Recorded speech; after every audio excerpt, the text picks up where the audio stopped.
there's a lot of chatter on the social media channels now about these female Secret Service agents that were protecting Trump, and how, this is a DEI nightmare. They're ill-equipped to do this. They didn't get him out in time. And there was actually a comparison done on the Patrick Bet-David podcast. They had Eric Prince on, and they were doing this comparison of when Reagan got shot at versus when and how quickly they got him out, how quickly they contained that situation, versus this ridiculous nightmare that we saw, that happened over the weekend. And this is the part where I have to agree.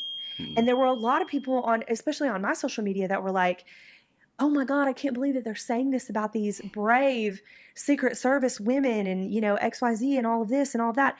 And I'm like, if you're looking at me to be offended by those statements, I'm not, because I agree with them. I agree. There's the scope of the Secret Service is bigger than just protecting the president. Yeah. I mean, they do all kinds of investigations. They investigate a lot of financial crimes and everything. There's space for women everywhere. Okay. Like, this is what I don't understand. Like, there's space for women in the military. There's space for women in private security. There's space for women in the Secret Service. There's space for women in law enforcement, but not everywhere. And that's really where we need to kind of like pull the horse back here and go, hey, pull the reins back and go, listen, you need to understand your own limitations. I mean, myself, I've gotten 3 requests, from 2 of them from private security agencies and 1 from a small law enforcement agency, that said, we need you to come in and work with these women because we have to meet a DEI quota. And we need you to get these women ready to train with us. And I said, no, I'm not going to do it. Because if this is what they want to do for a living, they need to get ready. And they need to train with men just like I did. I've been teaching guns for 16 years. How do you think that I got there? I started training with men even when it was embarrassing, even when it was hard, even when I thought it was more than I could handle. And I humbled myself and took their critique and their feedback, and I made myself really good at what I do. But that doesn't mean that I can go and protect the president.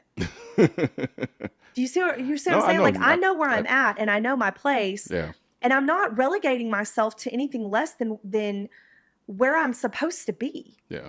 You know what I'm saying? Like, believe me, I think that if I would have had that ambition in my 20s, I'm telling you right now, I'd be a Secret Service agent. Okay. I didn't really have that ambition in my 20s. Yeah. But at the same time, do you want a fat chick that can't reholster her gun to protect you if you're the president of the United States of America? Yeah. I will say, so I did a video talking about that. Well, partly talking about that. And I did think it was a bit of a joke, the way I saw how frantically they kind of look like chickens with their heads cut off, essentially. I initially was worried. I was like, why are they so frumpy? It made no sense to me. But then it kind of clicked. I'm pretty sure they're wearing armor underneath their clothing, which is probably the reason why they're looking a little frumpy. That said, there's a certain composure. There's a certain inherent ability in the way you conduct and hold yourself that lets somebody know that you're capable. Nothing I saw that day with the way that those individuals were moving, and I mean those women, nothing told me that they were capable of protecting the president. There was one that was right in the front, and she's the one you can see her little ponytail bun thing, like in that picture. Yeah. You know, she, from what I saw, she was in it. Okay. There are women that are like that. Yes. I've met them, I've known them. You can't lower the standard or bring somebody special in to get them ready. You know, like I just had to jump in. Yeah. You know, and I was taking pistol classes with people that didn't want to teach me. You know, and I'm not saying woe is me, I'm crying about it or anything. No, but I'm just saying that people you're, were like, oh my God, this chick's gonna your experience is your take forever. experience. You know right? what I mean? And you had to kind of deal with that, you know, like when you're the only chick that walks into a class, you know, and people know that you're going to be the slow one or you're going to whatever, you know, then they're going to have that reaction because they want low speed, high drag, you know. And you know what's funny about that? I get that kind of too.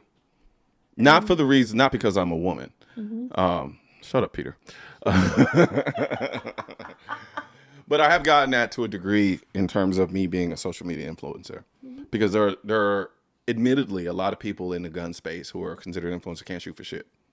And because I tend to be know. rather I tend to be rather varied in terms of, I do the 2A political stuff and guns re stuff and stuff like that. I don't do a lot of shooting straight up on camera.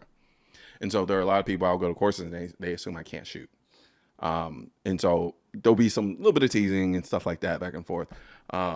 So to a certain degree, I can kind of see where you're coming from until the shooting starts. Sure, sure. But then I think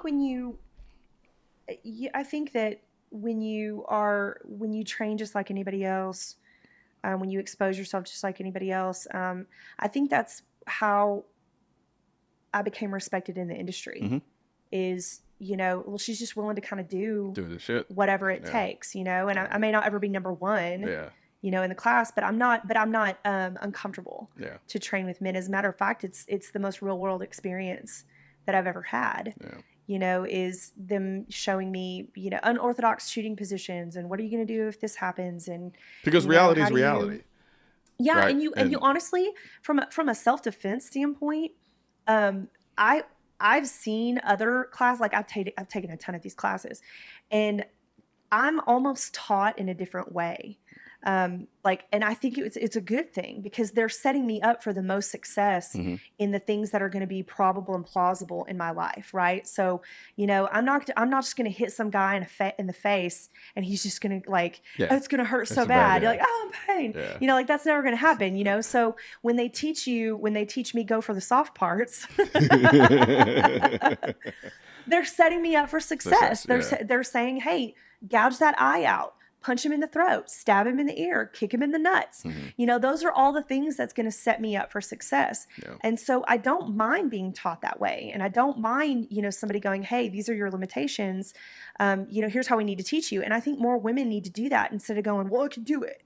And I can go and be a Navy SEAL. Yeah. Bitch, no, you can't. Yeah. There's a glamorization and a romanticization that tends to happen when it comes to firearms and training. And when it's met with reality, things get ugly really quickly, and people don't understand how ugly reality is. And so that romanticization of the training component, the feel-good training is what I call it. Yeah, it's it's gonna suck when you're confronted in real life with how ugly reality can be. Politicians and tech giants don't want gun content to be recommended to you, and we're all fighting this culture war together. Now, you can help do your part by liking, commenting, subscribing to the channel, but most importantly, sharing this video with at least one person. Together, we can stop the suppression of our 2A rights. And don't forget to click the link in the description section of this video for the products that I mentioned in this video.